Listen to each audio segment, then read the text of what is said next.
No cabe duda que la capacidad de negociar posiblemente sea una de las habilidades más utilizados a lo largo de nuestra vida, ¿no? Y no solamente es una de las habilidades más utilizadas, sino que posiblemente es una de las habilidades que antes empezamos a utilizar. Ya de pequeñitos negociamos con nuestra madre cuando queremos dormir, cuando queremos comer, con nuestro padre cuando queremos dormir sin chupete, etcétera, etcétera. En la medida en que vamos creciendo, nuestro círculo de negociador se aumenta. Ya no solamente negociamos con nuestros padres, aunque seguramente lo vamos a hacer a lo largo de toda nuestra vida, sino que también vamos a negociar con nuestros hermanos, vamos a negociar con nuestros amigos, vamos a negociar con nuestra pareja, vamos a negociar con nuestros profesores. ¿Quién no ha negociado con un profesor un cambio de notas? ¿Quién no ha negociado un cambio de fechas? Cuando nos vayamos haciendo mayores vamos a negociar con bancos para conseguir hipotecas. Por lo tanto, la complejidad de la negociación va a ir en aumento en la medida en que va a ir en aumento nuestro crecimiento como personas. Seguramente que en la medida en que hayáis negociado bien, en la medida en que hayáis tenido éxito en vuestras negociaciones, habréis sido capaces de conseguir muchas más cosas, por consecuencia habréis tenido más éxito personal. En el mundo profesional sucede exactamente lo mismo. Posiblemente la habilidad negociadora es una de las habilidades más utilizadas y que seguramente antes vais a empezar a utilizar. Cuando sois pequeños en la organización, cuando estáis en la base de la organización, cuando todavía no tenéis responsabilidad, básicamente vais a negociar con vuestros jefes y vais a negociar cosas simples, ¿no? como un contrato, como un cambio de horario. Pero en la medida en que vayáis creciendo profesionalmente en vuestra organización, seguramente que la complejidad de vuestras negociaciones va a ir en aumento y también el círculo negociador va a aumentar. Ya no solamente vais a negociar con vuestros superiores, sino que también vais a negociar con vuestros compañeros, con clientes, con proveedores, vais a negociar con bancos y la complejidad de la negociación cada vez va a ser más difícil. Por esto, en la medida en que seáis capaces de negociar bien, en la medida en que seáis capaces de conseguir buenas negociaciones, seguramente vais a conseguir muchas más cosas. Consecuentemente, vais a tener más éxito profesional. Por eso, toda la información que vamos a intentar transmitiros a partir de ahora va a ir encaminada a conseguir mejorar vuestra capacidad negociadora, a conseguir que mejoréis vuestra habilidad negociadora. Vamos a estudiar estrategias, vamos a estudiar técnicas que cuando seáis capaces de ponerlas en práctica, seguramente comprobaréis que vuestra capacidad de negociar es mucho mejor que antes de empezar. Bien, en toda negociación existen dos objetivos específicos: el porqué de la negociación y cómo negociar. Ambos objetivos son igual de importantes, por lo que vamos a intentar dedicarle un tiempo a cada uno de ellos hasta comprenderlos en su totalidad. Vamos a empezar a hablar del porqué de la negociación. Para entender el porqué de la negociación, aquí tenéis una definición que vosotros mismos podéis leer, pero en la cual a mí me gustaría resaltar tres cosas importantes. Cuando hablamos de negociación, hablamos de intereses opuestos. Es decir, hay dos personas que quieren conseguir cosas diferentes. Cuando hablamos de negociación, hablamos de un proceso dialéctico. Es decir, en una negociación interviene la comunicación como parte activa. Y cuando hablamos de negociación, hablamos de intentar que ambas partes queden satisfechas. Más adelante veréis que hay diferentes tipos de negociación, con lo cual la satisfacción no siempre es igual por parte de los oponentes, pero la idea básica es que en una negociación ambos componentes han de quedar satisfechos. La negociación, por tanto, es un proceso de acercamiento entre dos partes. Cuando iniciamos una negociación, ambas partes tienen unos objetivos que quieren conseguir. Esto, en esta transparencia, veis que lo llamamos el yo ideal, es decir, es aquello que a mí me gustaría conseguir, básicamente el todo de la negociación. Esto es una situación totalmente opuesta a lo que vamos a conseguir al final. ¿Qué es lo que vamos a conseguir al final? Pues una situación aceptable. Es decir, que al final de la negociación, las dos partes, las dos personas, consideren que el resultado que han obtenido de esa negociación es aceptable para sus intereses. Por lo tanto, diremos que no existe una negociación si una de las dos partes no quiere negociar, si una de las dos partes no está dispuesta a ceder parte de sus beneficios a la parte opuesta, entonces se produce un enroque, la negociación es imposible. En la negociación y dentro del porqué hay que tener muy claro tres conceptos, que son el marco de la negociación, que explicaremos posteriormente, las partes y su poder negociador y los objetivos y alternativas. El marco de la negociación nos va a servir para definir el contexto en el cual vamos a establecer la negociación, que como veremos más adelante, en la negociación propiamente dicha, veremos que realmente tiene una importancia suprema en lo que es una negociación. Dentro del marco de la negociación es importante conocer el lugar donde se va a negociar. Podremos comprobar que el lugar ofrece ventajas y desventajas. También tendremos que conocer el tiempo que tenemos para negociar y las formas de negociar dentro de la empresa y que por lo tanto vamos a poder utilizar nosotros, ¿no? El hecho de conocer bien el lugar, el tiempo y cómo vamos a negociar es lo que nos va a dar seguridad y las herramientas necesarias para poder afrontar una negociación con muchas más posibilidades de éxito. El segundo punto son las partes y su poder negociador. Cuando nosotros negociamos no siempre ocupamos la misma posición, es decir, a veces podemos ocupar la posición superior o a veces podemos ocupar una posición inferior. No es lo mismo cuando yo negocio como proveedor como cuando negocio como cliente. En una de estas maneras estoy negociando en una posición superior, por lo tanto tengo ventaja en la negociación y cuando negocio como una posición inferior, esa ventaja desaparece. Para que haya una negociación real, tiene que existir un equilibrio, es decir, la posición superior no tiene que tener más poder que la persona que está en una negociación inferior. Para conseguir ese equilibrio de poder, solamente lo podemos hacer mediante la información, es decir, cuando nosotros estamos en una posición inferior en la negociación, cuando la persona con la que negociamos ocupa una posición superior, bien porque sea un jefe, bien porque sea un cliente, bien porque sea un banco, la única forma que tenemos de equilibrar totalmente esa negociación es teniendo información. Teniendo información, tener información significa conocer muy bien todo aquello de lo que vamos a negociar. Debemos tener información, mucha información sobre el tema que vamos a tratar. Eso no quiere decir que si vamos en una posición superior no tengamos que tener información, pero no es tan importante. Realmente lo que no puede suceder nunca es que vayamos en una posición inferior y la persona que está en una posición superior a nosotros tenga mucha más información. Por lo tanto, es imprescindible tener mucha información sobre el tema que vamos a tratar. Debemos conocer muy bien todo, qué hace nuestra competencia, cuáles son nuestros beneficios, cuál es todo aquello que aportamos y incluso debemos saber cuáles son aquellas desventajas en caso de que existan en nuestra negociación, en nuestro producto. Si es posible, debemos conocer cuáles son los objetivos del otro negociador. Esto nos facilitaría muchísimo cómo vamos a enfrentarnos a la negociación. Es muy importante conocer también la posición que la persona con la que estamos negociando ocupa dentro de la empresa. Os vais a encontrar muchas veces en las negociaciones con que hay empresas que utilizan personas como freno en la negociación, como herramienta de desgaste, pero que después no tienen poder decisorio, con lo cual cuando vosotros ya habéis llegado casi a cerrar un compromiso, entonces aparece la persona que realmente es la que puede tomar decisiones, con lo cual deberíais otra vez volver a empezar la negociación.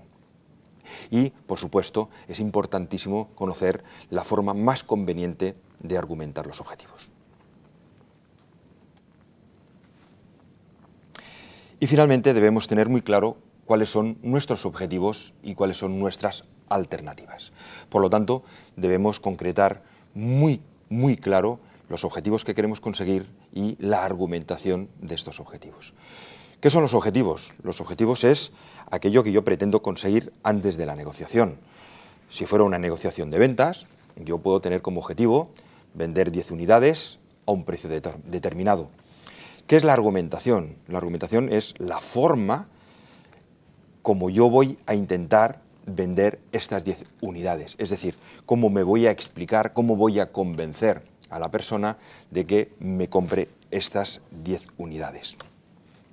¿Qué es un argumento, por tanto? Un argumento es cuando nosotros transformamos una propiedad, una característica importante de un componente en el beneficio que la persona que lo compre va a poder obtener. De hecho, una característica no vende, lo que vende es el beneficio. Si yo vendo bolígrafos muy pequeños, que el bolígrafo sea pequeño es una característica, pero es una característica que no vende. Lo que vende es cuando nosotros le decimos a nuestro comprador que ese bolígrafo es pequeño, por lo tanto le ocupará poco espacio en el bolsillo y podrá llevar las chaquetas sin que se le note un bulto. Si nuestro precio es bajo, eso es una característica, pero eso no vende.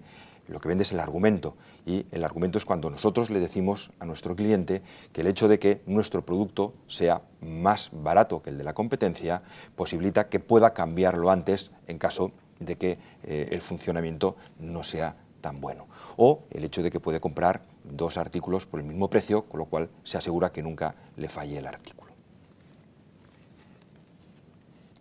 Por lo tanto, aquel negociador que tenga más claros sus objetivos, que genere más alternativas para argumentar estos objetivos, es decir, que mejor argumente, será la persona que probablemente conseguirá más beneficio de la negociación.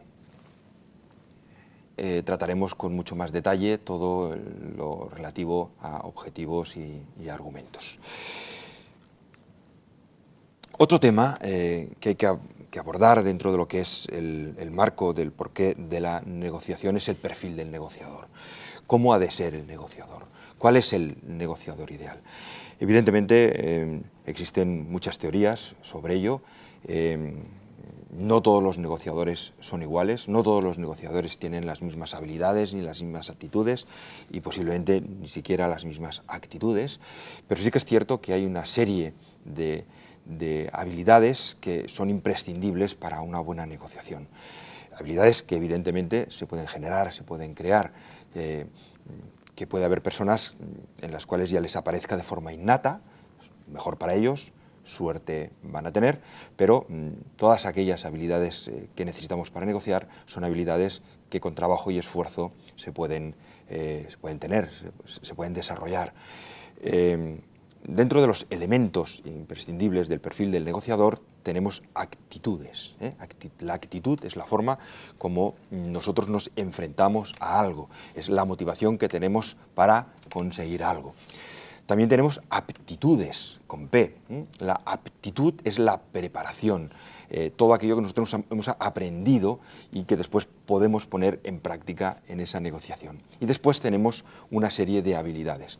Nosotros en este curso nos vamos a centrar en 2 habilidades específicas. En una es la conducta asertiva, que es un poco el aprecio que nosotros tenemos de nosotros mismos, el valor que nosotros nos damos a nosotros mismos en comparación con las demás personas. Estamos hablando de una conducta, de un comportamiento, por lo tanto no estamos hablando de algo que tiene que ver con nuestra personalidad y que no podemos variar. Y por supuesto, en una negociación es importante trabajar bien la capacidad de escuchar, lo que llamamos escucha activa. En las próximas transparencias, exactamente desde la diapositiva 12 a la 25, ambas incluidas, vais a obtener suficiente información sobre este tema. Leedlo con detenimiento y posteriormente continuaremos con la charla.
Para finalizar con este primer punto, el porqué de la negociación, debemos hablar de estrategias. ¿Cuáles son las estrategias posibles que nosotros podemos utilizar en una negociación?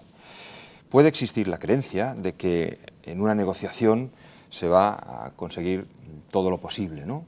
Es decir, si lo puedo conseguir todo, mejor que si puedo conseguir una parte. Por supuesto, esto a veces es así, pero no siempre. A veces incluso nos puede interesar perder una negociación, no ganar absolutamente nada, porque a lo mejor nuestro interés no es llevarnos un beneficio, sino simplemente conseguir un contacto, conseguir introducirnos en una asociación, en una sociedad, o simplemente conseguir dar la creencia a nuestro opositor de que somos débiles en la negociación para después hacer una negociación más fuerte en otro momento. Dentro de la negociación, por lo tanto, podemos hablar de estrategias. Es decir, la forma como vamos a negociar será lo que nosotros consideramos una estrategia. Dentro de las estrategias posibles tenemos una estrategia que llamamos el ganar-ganar. ¿Qué significa ganar-ganar? Pues que las dos partes ganan. Es la típica negociación donde pretendemos que los dos oponentes sean o acaben satisfechos de la negociación. Los dos más o menos reparten beneficio, por lo tanto, los dos acaban igual de satisfechos.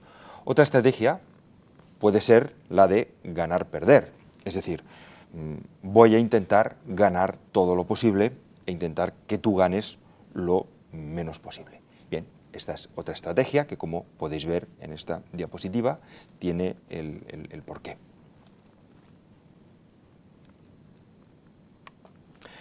Otra estrategia que podemos utilizar es el pierdo-ganas, es decir, me dejo ganar, pierdo la negociación porque probablemente, como ya os he dicho anteriormente, tengo otro objetivo más importante que no el simplemente ganar lo máximo posible en esta negociación. Y finalmente hay una última estrategia, que es la estrategia del pierdo-pierdes.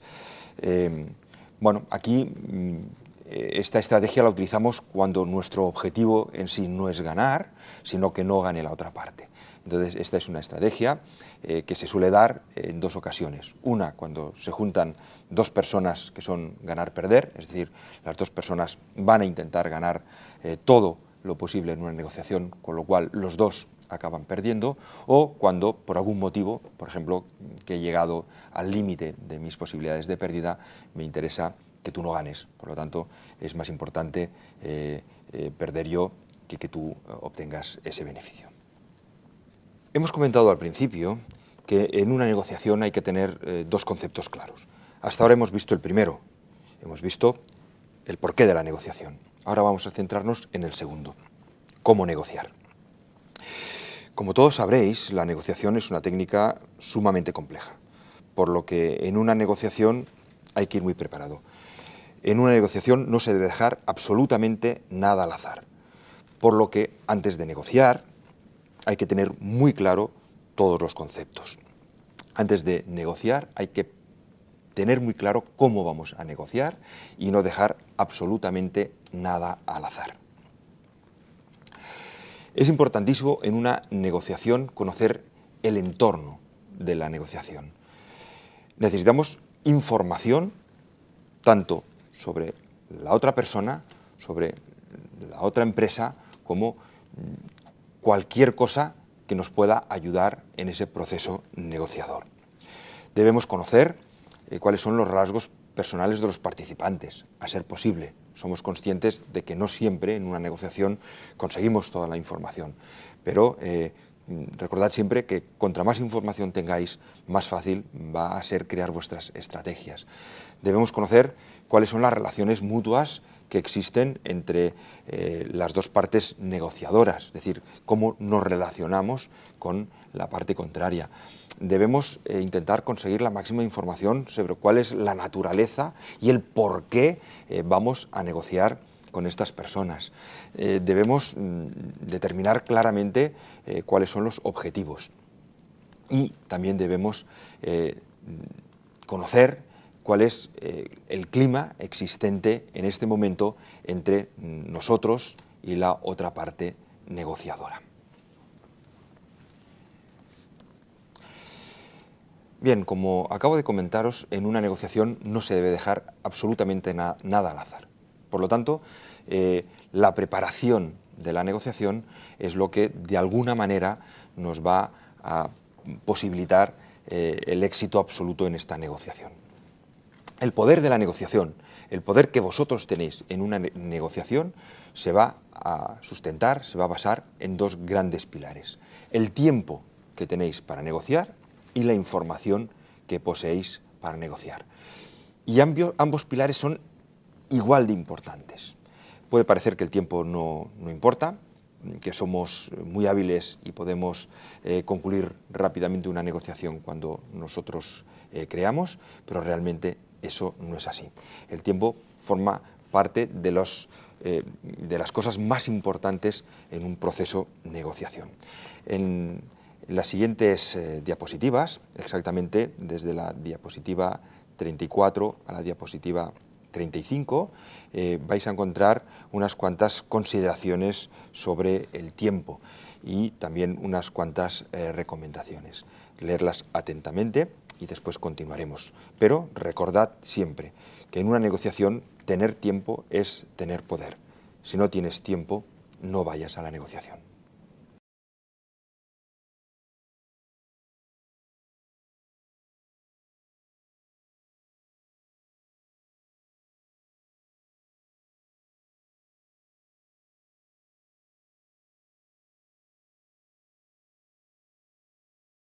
Tan importante o más que el tiempo en una negociación, como hemos visto al comienzo de este módulo, es la información. Tener información es lo que nos va a permitir generar tácticas, estrategias y poder, de alguna manera, tener claro, antes de empezar la negociación, cómo vamos a actuar. Y la información que debemos obtener no es solamente sobre nuestra empresa contrincante o contra nuestro opositor en la negociación, sino también sobre nosotros mismos, ¿no? Antes de llegar a una negociación debemos tener muy claro cuáles son nuestros objetivos TPG. ¿Qué son los objetivos TPG? Pues es los objetivos que pretendemos conseguir ordenados de más a menos. Es decir, nosotros a una negociación no podemos ir con un objetivo único, porque llegado a ese objetivo seguramente que perderíamos todas las posibilidades de negociación. Por lo tanto, como mínimo, hay que llevar preparados 3 objetivos. El objetivo G, empezaremos por el último, la letra G indica qué es lo que nos gustaría conseguir. Es decir, estamos haciendo la carta a los reyes. Me gustaría que al finalizar esta negociación conseguir todo esto, todo este precio, toda esta calidad, cualquier cosa que nosotros nos sirva, sea útil para nosotros. El objetivo P es el realista, es aquello que podríamos conseguir. Es decir, lo máximo de la negociación es lo que me gustaría, pero difícilmente en una negociación vas a conseguir todo lo que te gustaría. Por lo tanto, debes fijarte en un objetivo que sea asequible, ¿eh? Es decir, yo creo que si negocio bien podría llegar a conseguir esto. Y el objetivo T es aquello que tendría que conseguir. Es decir, el objetivo T es lo mínimo que he de poder conseguir. Llegado al objetivo T, si ya no consigo llegar al objetivo T, debería romper la negociación. Entonces empieza a ser peligroso continuar con la negociación. Por lo tanto, siempre que vayáis a una negociación, preparad como mínimo 3 objetivos, llevarlos escritos, 3 objetivos en vuestro papel, en vuestra mente. ¿Qué me gustaría conseguir si las cosas fueran fenomenales? ¿Qué creo que voy a poder conseguir si la negociación me sale bien? ¿Y cuál es lo mínimo que tendría que conseguir? Una vez que tenemos claros cuáles son nuestros objetivos, lo siguiente que debemos hacer es preparar nuestra estrategia. Es decir, a partir de lo que ya sabéis, determinad qué es lo que queréis conseguir. Voy a preparar un ganar-ganar, me interesa mucho mantener la relación con esta empresa. Es una negociación única a vida y muerte, por lo tanto voy a intentar ganar lo máximo posible. Y finalmente debéis trabajar cuáles son las tácticas que vais a utilizar para ir introduciendo estas estrategias. Al final de todo, de esta presentación, encontraréis más información sobre tácticas y estrategias. Todo esto, el conseguir un buen objetivo, el tener muy clara cuál es nuestra estrategia y tener muy clara cuáles son las tácticas que vamos a utilizar, es lo que denominamos MAPAN. El MAPAN no es nada más que la mejor alternativa a un posible acuerdo negociador. Es decir, sería un poco el mapa, nuestra red de carreteras que en todo momento nos va a permitir encontrar un desvío en caso de que tengamos delante un obstáculo que no nos permita continuar. Si nuestro cliente nos dice esto es inviable, ¿hacia dónde debemos ir? Eso es algo que no debemos improvisar, sino que tenemos que tener muy claro de antemano. Es decir, debemos analizar todas las situaciones posibles, adelantarnos a todas las situaciones posibles y estar preparados para encontrar salidas o para encontrar carreteras que nos permitan llegar a nuestro objetivo G o nuestro objetivo P o a nuestro objetivo T en todo momento. Además de información sobre nosotros, por supuesto, debemos intentar obtener la máxima información posible sobre la otra parte, ¿no? Y esa negociación debe ir destinada a contestarnos a una pregunta, es ¿qué pretende la otra parte al negociar con nosotros, ¿no? Aquí tenéis unos datos de cuál es la información que sería interesante conseguir, que no siempre vais a conseguir porque no es fácil, pero sería muy bueno si conseguiréis saber, por ejemplo, pues cuáles son los objetivos TP y G de la otra persona, ¿no? Pensad que en las negociaciones complejas, en las negociaciones importantes, muchas veces incluso podríamos dudar de que se actúe de una forma muy legal cuando se ponen topos o cuando se ponen personas. Podríamos hablar incluso de compras de personas destinadas a conseguir saber cuáles son estos objetivos TPG en cierto tipo de negociaciones. Nosotros evidentemente no vamos a hacer esto, nunca vamos a entrar en la ilegalidad, pero sí que es importante que si por alguna manera conseguimos saberlo, va a facilitar muchísimo nuestra posibilidad de negociar, ¿no? ¿Qué intereses tiene la otra persona? ¿Qué estilo de negociar tiene? ¿Qué otras necesidades puede tener a la hora de negociar? Todo esto, toda la información en general que nosotros podamos tener nos va a abrir posibilidades en nuestra negociación.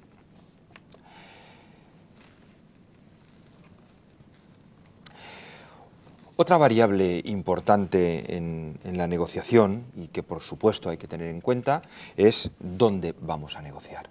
¿Vamos a negociar en casa o vamos a negociar fuera? Vamos a negociar en casa de nuestro contrario. Evidentemente, siempre es preferible negociar en casa, porque conocemos mejor el terreno, porque de alguna forma nos sentimos más cómodos, pero no siempre es posible y muchas veces somos nosotros los que vamos a negociar fuera. De todas maneras, negociar fuera también tiene unas ciertas ventajas que quedan descritas en esta diapositiva y que podéis utilizar. Pero evidentemente la negociación, las estrategias, las vamos a condicionar bastante en cuanto a dónde negociamos, si fuera o en casa. También después podremos ver algunas estrategias que podemos utilizar en caso de las diferentes posibilidades. El estilo que vamos a utilizar para negociar va a depender de muchos factores, de si negociamos en casa, si negociamos dentro, o también de nuestras habilidades y de nuestra forma de ser. Por lo tanto, es importante que conozcamos los 4 estilos más utilizados en la negociación, tanto para que nos ayuden a nosotros si queremos utilizar cualquier de estos estilos, como para aprender a detectarlo en el negociador que tenemos delante y poder cambiar nuestras estrategias en función de este estilo. En las próximas 4 transparencias tenéis descrito cada uno de estos estilos. Las transparencias se explican solas, por lo tanto, leedlas con atención.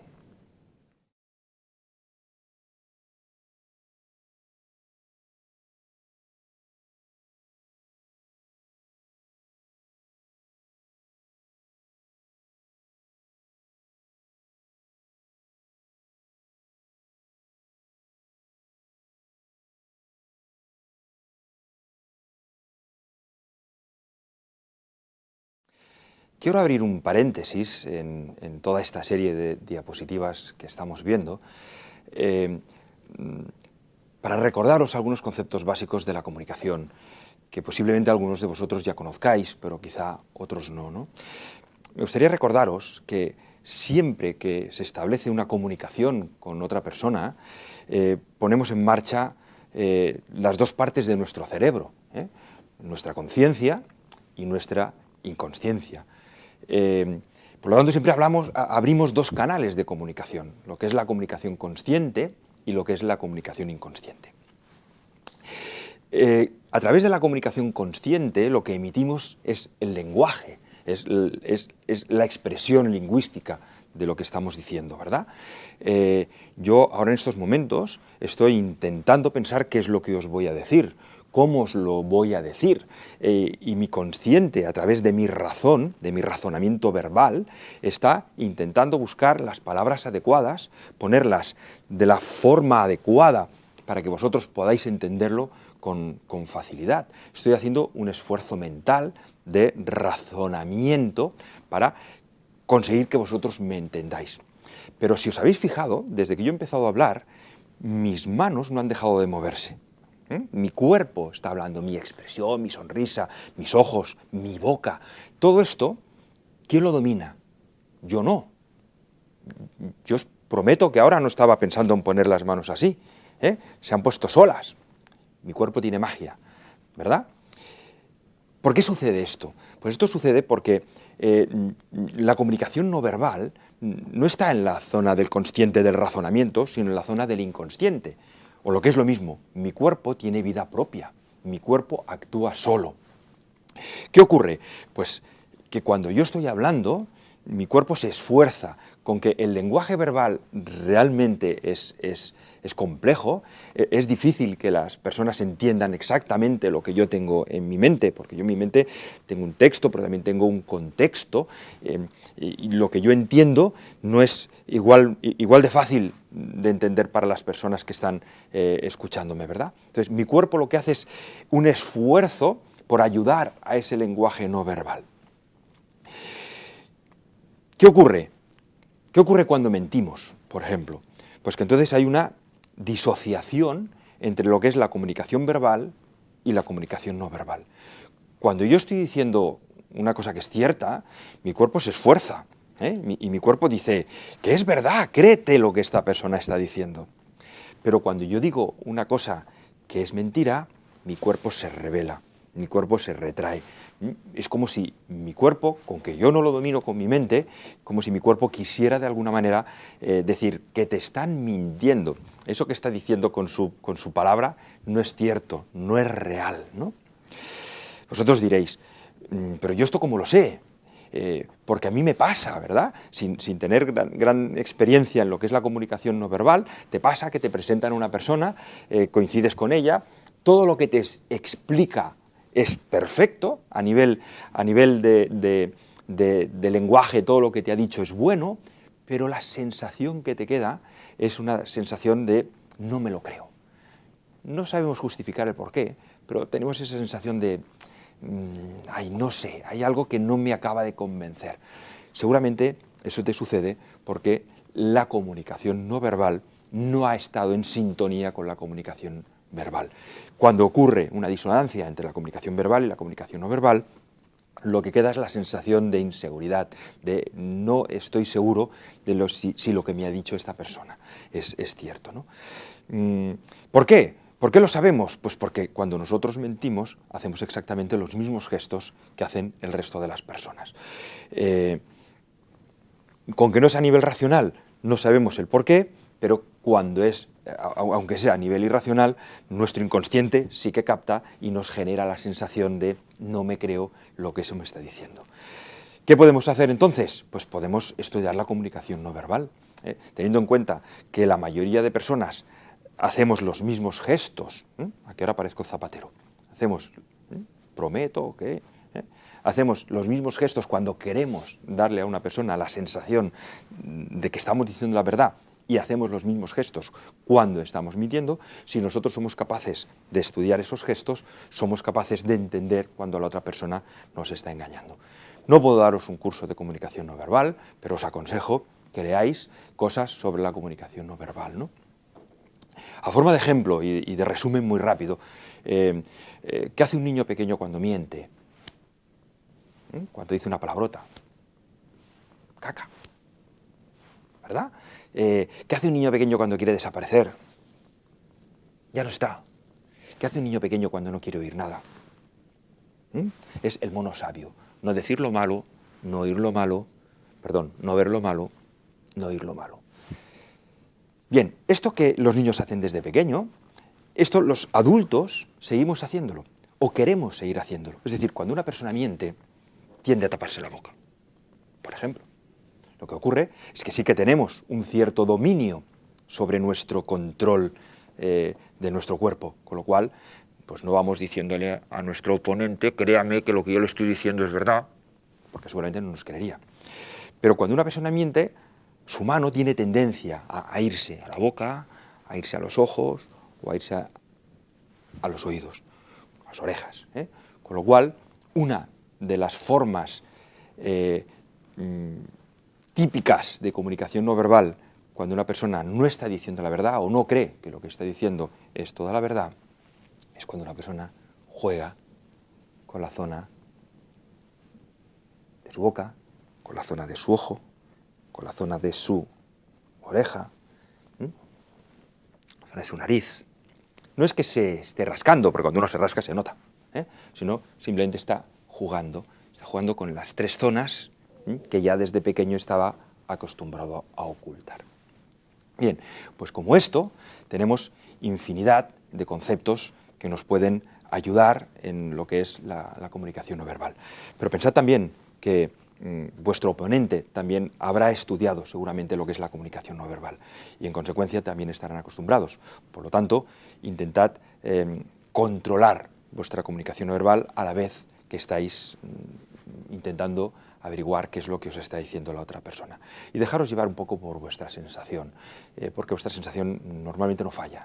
Cuando no acabéis de ver claro una cosa, cuando no acabáis de creeros lo que os están diciendo, dilatad en el tiempo vuestra respuesta de cara a tener una segunda posibilidad de tomar esa decisión. Por último, y dentro del apartado de cómo negociar, nos vamos a centrar en la negociación propiamente dicha. Es decir, vamos a ver cómo empezamos una negociación. El sondeo inicial debe ser el que inicie esta negociación. Aquí tenéis en esta diapositiva una serie de puntos que deberéis tener en cuenta, pero el hecho de cómo entramos en una sala ya es determinante a la hora de negociar. Sabéis de sobras que la primera impresión puede condicionar perfectamente una negociación, igual que pasa en nuestra vida privada, en nuestra vida particular, también sucede en las negociaciones empresariales. El primer contacto con la persona va a marcar posiblemente el desarrollo de toda la negociación. Por lo tanto, la primera impresión que nosotros demos tiene que ser importante y debemos intentar gestionar muy bien ese primer minuto para intentar convencer a la otra persona de que somos fiables, de que de alguna manera pueden confiar en nosotros. Tampoco debemos dejarnos impresionar demasiado por la primera impresión que nos produzca nuestro oponente. Podéis pensar que según qué tipo de negociación, seguramente habrá preparado también ese primer minuto. Tenéis toda una serie de recomendaciones que podéis ir leyendo e ir meditando. Pero básicamente pues debemos tener muy en cuenta cómo miramos a la otra persona, no ser excesivamente incisivos, no agobiarla, pero mirar a los ojos. Sabéis que en nuestra civilización es importante mirar a las personas a los ojos para mostrar confianza, sonreír sinceramente. Y digo sinceramente porque una sonrisa falsa se nota, entonces si estáis excesivamente nerviosos, mejor no sonriáis, pero dentro de lo posible debéis estar contentos, ¿verdad? Porque estáis haciendo algo interesante que es negociar, por lo tanto la sonrisa debe salir sola de vuestra boca. No os quedéis demasiado quietos, eso no es bueno, los nervios se acumulan cuando estamos parados, por lo tanto moveros, gesticular, que se os vea sueltos, que se os vea que realmente estáis disfrutando con lo que estáis haciendo. Intentar, dentro de lo posible, coincidir con otra persona en el grado de formalidad al vestir, sobre todo cuando vayáis a negociar a la otra casa, ¿vale? E intentad siempre, en definitiva, gestionar bien el primer momento, ¿no? Sed amables, demostrar satisfacción por estar con esa persona o por estar con esa empresa en esa negociación, ¿vale? Cuando recibáis a vuestro oponente, que sabemos que oponente es una palabra que parece que no queda demasiado bien, pero en una negociación es el oponente en vuestro despacho, debéis determinar cómo queréis mostraros en función del tipo de negociación que queréis hacer. Si estáis haciendo una negociación ganar-ganar, que es la mayoría de las negociaciones que vais a hacer, porque normalmente la mayoría de negociaciones van destinadas a conseguir no solamente un beneficio, sino van destinadas a mantener un contacto con vuestros clientes, con vuestros proveedores, con vuestros oponentes en general, pues una serie de recomendaciones son estas que veis aquí. Mantener la puerta abierta, pues habla de vosotros, de vuestro carácter extrovertido, de que sois accesibles, igual que dentro de lo posible ir a buscar a la persona a la sala de visitas, no permitir que sea una secretaria la que la introduzca, ¿no? en vuestro despacho, levantaros de la silla, saludar. En definitiva, intentar quitar cualquier componente de poder en vuestra relación. Por contra, si lo que buscáis es una negociación ganar-perder, debéis hacer todo lo contrario. La puerta cerrada mostrará vuestro carácter introvertido, no levantaros de la silla, saludar a distancia, incluso pequeños trucos como poner más alta tu silla que la silla de tu oponente, mostrará o de alguna manera inconsciente, pues mostraréis vuestro grado de poder frente a la otra persona. También es importante cómo sentarnos. Depende de lo que queramos conseguir en la negociación, pues nos debemos sentar de una forma o de otra. Si la mesa es redonda, tenemos menos posibilidades. Para según qué negociaciones es preferible una mesa redonda, sobre todo una negociación cooperativa, una negociación ganar y ganar. Pero con que esto no es posible, en las diferentes diapositivas os muestro cómo debéis sentaros en función de lo que queráis conseguir y sobre todo cómo no debéis sentaros nunca si no queréis conseguir algunas relaciones que no son buenas en la negociación.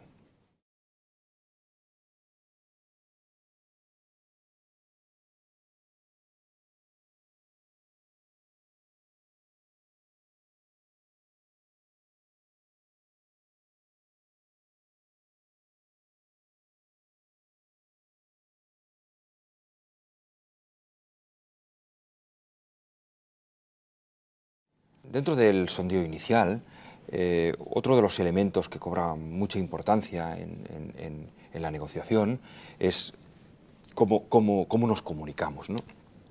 Hasta ahora hemos hecho un gran trabajo de crear unos argumentos, de estudiar nuestros objetivos, de pensar en las tácticas, pero después todo esto lo tenemos que expresar, ¿no? Por lo tanto, en un primer lugar, la comunicación verbal es muy importante, vuestra capacidad de expresar, vuestra capacidad de convencer, pero no debéis olvidar nunca que la comunicación efectiva no es solamente la comunicación verbal, sino también la comunicación no verbal, ¿vale?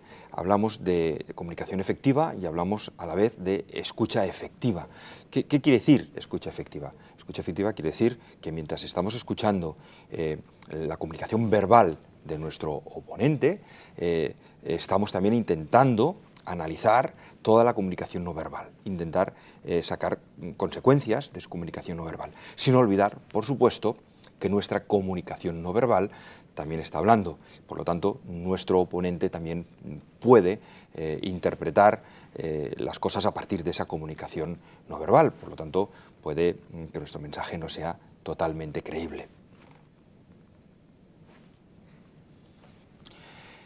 Vamos a comentar algunos consejos o reglas básicas de la negociación que evidentemente tiene que ver con lo que acabamos de ver, que es la comunicación.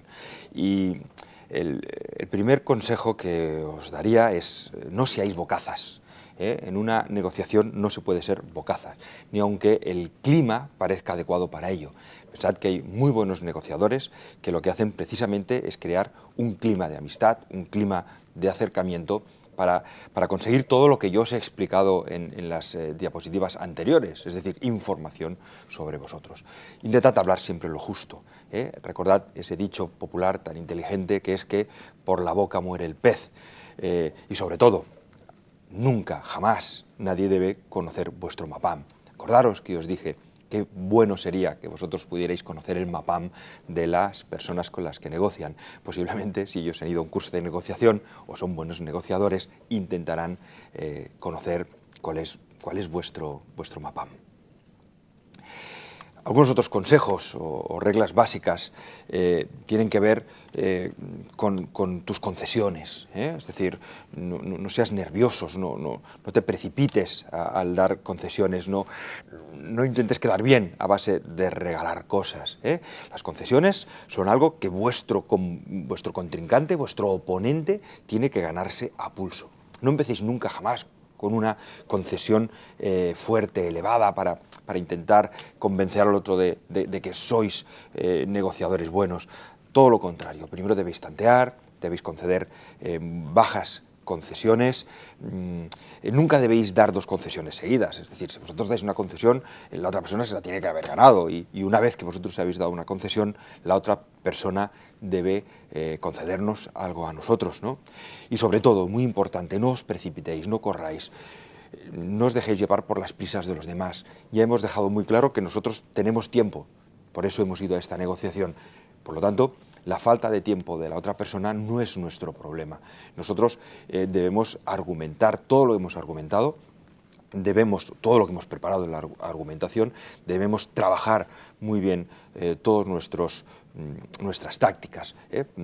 Pensad siempre que la falta de tiempo por parte de los demás puede ser simplemente una estrategia para precipitarnos y obligarnos a hacer concesiones antes de tiempo. Cómo gestionar la presión del plazo en una negociación es importantísimo, es una de las reglas básicas de la negociación. Pensad siempre que no hay que dejarse impresionar, ni porque la otra persona aparentemente tenga poco tiempo, sino al contrario, a veces es ahí donde debemos presionar nosotros para dilatar el tiempo dentro de lo posible, ni por la aparente tranquilidad que nos puede dar nuestro oponente en cuanto a su tiempo, ¿no?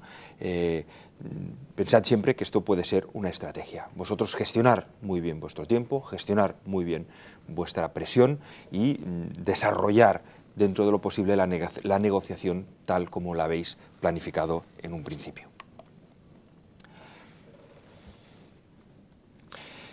Una vez analizados los puntos claves, nos queda ver cómo concluimos una negociación, ¿no? En qué momento debemos concluir una negociación, cómo debemos concluir una negociación, son puntos también muy importantes, ¿no? Para concluir una negociación es importante buscar señales. Normalmente vemos cuando la otra persona está dispuesta a cerrar la negociación, cuando la otra persona ha concedido las máximas concesiones posibles, y entonces es cuando nosotros debemos empezar a cerrar, empezar a concluir esa negociación. Salvo, evidentemente, que hayamos llegado a nuestro objetivo T. Si hemos llegado a nuestro objetivo T y no encontramos señales, no vemos señales, y intuimos que a partir de entonces vamos a perder en esta negociación, entonces debemos forzar un cierre dentro de esta negociación. Una vez que se ha cerrado la negociación, una vez que hemos llegado a un acuerdo, es muy importante resumirlo. Es decir, en voz alta debemos explicar cuáles son aquellos acuerdos a los que hemos llegado y debemos reflejarlo por escrito, aunque sea en un papel a mano. Debe quedar escrito lo que hemos dicho. No dejéis para, ya quedaremos el próximo día y os pasaré las conclusiones, porque esto puede dar tiempo a la otra persona a pensárselo y después venir con aquello de yo dije esto, pero realmente lo que quería decir era aquello. Reflejémoslo por escrito, leamos qué es lo que hemos escrito y posiblemente, y si es posible, firmemos en ese mismo papel qué es lo que hemos acordado. Después ya pasaremos a limpio esos acuerdos, pero siempre tendremos la prueba evidente de lo que se acordó en esa misma reunión. Para finalizar, prácticamente para finalizar ya con este cursillo de cómo negociar, vamos a ver tácticas que podemos utilizar en esa negociación. En las próximas diapositivas, en las siguientes 7 diapositivas, os escribo, os reflejo algunas tácticas que son utilizables. Algunas os gustarán más, otras os gustarán menos, algunas se utilizan mucho, algunas incluso os producirá vergüenza el pensar que se utilizan, pero realmente son tácticas que se utilizan. Creo que la diapositiva se explica por ella sola, por lo tanto yo mantendré silencio para que vosotros podáis meditar sobre cada una de ellas y sobre las posibilidades que tenéis de utilizarlas.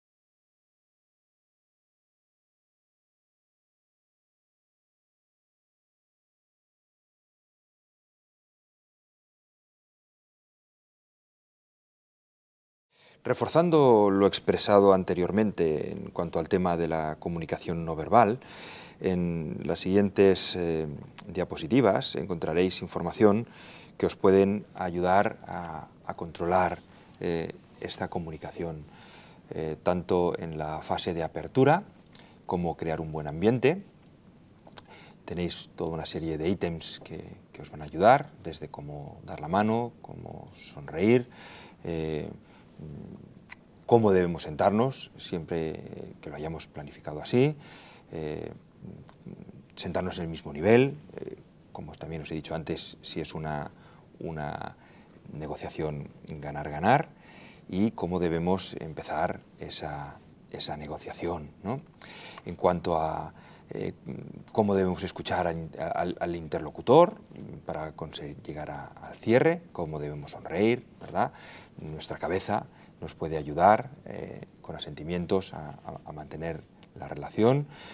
Nuestras manos, recordad que nuestras manos hablan, por lo tanto las palmas de la mano en todo momento deben estar en la posición que nosotros necesitemos para confirmar esa comunicación, la inclinación de nuestra cabeza, evitar toda aquella comunicación distante, de brazos sobre el pecho, etcétera, etcétera. Cuando queráis iniciar un desacuerdo, pues también tenéis alguna comunicación no verbal que podéis utilizar, como negar con la cabeza, apretar los labios, cruzar los brazos, echarse hacia atrás en la silla, colocando las manos en el frente, con las palmas hacia afuera, como intentando evitar, empujar a la otra persona para evitar que se acerque a vosotros. En la fase de acuerdo, pues debéis acordaros de sonreír, de mirar a la gente a los ojos para demostrar confianza, ofrecer la mano con firmeza y, si estáis en vuestra casa, invitar a la otra persona para que abandone la sala primero. Y para finalizar, y a modo de conclusión, en las próximas 3 transparencias, las próximas 3 diapositivas, os expongo cuáles son los errores más comunes y por lo tanto cuáles son los errores que debéis evitar en toda negociación. Creo que las diapositivas se entienden fácilmente, por lo tanto, leedlos con atención y cuando hagáis una negociación, recordadlas, pero recordadlas antes de la negociación. Recordad qué cosas no debéis hacer. No os centréis luego durante el proceso de la negociación en posibles errores, porque si no, no os podréis concentrar lo suficiente en lo verdaderamente importante, que es la negociación en sí. Bien, pues ya hemos terminado con este módulo de negociación. Espero que esta información os haya resultado interesante. También que, por supuesto, que la hayáis entendido, porque la comunicación online tiene, como conocéis, vuestras limitaciones, pero sobre todo espero que en vuestra vida real os sea útil, que realmente podáis mejorar vuestra capacidad negociadora, que realmente el éxito en vuestras negociaciones aumente en la medida en que podáis ir